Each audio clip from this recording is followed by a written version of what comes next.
ಜಿಲ್ಲಾ ಆರೋಗ್ಯ ಇಲಾಖೆ ಕಾನೂನು ಸೇವಾ ಪ್ರಾಧಿಕಾರದ ವತಿಯಿಂದ ರಾಮನಗರದಲ್ಲಿ ನಿನ್ನೆ ವಿಶ್ವ ಏಡ್ಸ್ ದಿನಾಚರಣೆ ಆಯೋಜಿಸಲಾಗಿತ್ತು.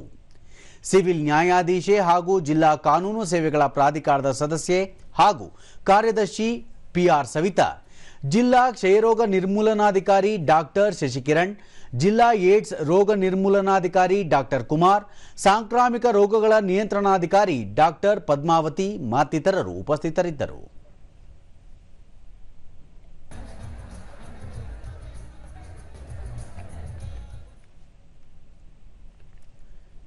ಬಳಿಕ ನ್ಯಾಯಾಧೀಶರಾದ ಸವಿತಾ, ಕೇವಲ ಪುಸ್ತಕದಿಂದ ಎಲ್ಲ ಜ್ಞಾನವನ್ನು ಪಡೆಯಲು ಸಾಧ್ಯವಿಲ್ಲ, ಸಮಾಜದ ವಿವಿಧ ಎಲ್ಲ ಸ್ತರಗಳಲ್ಲಿ ಅರಿವು ಪಡೆದುಕೊಳ್ಳಬೇಕು, ಆ ಮೂಲಕ ರೋಗ ಮುಕ್ತವಾದ ಆರೋಗ್ಯದಾಯಕ ಬದುಕು ರೂಢಿಸಿಕೊಳ್ಳಬೇಕು ಎಂದು ಕರೆ ನೀಡಿದರು.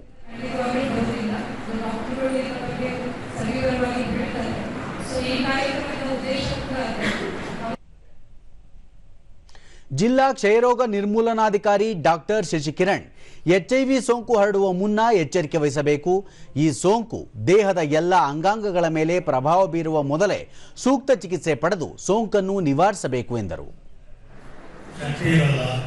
ಕೆಮ್ಮು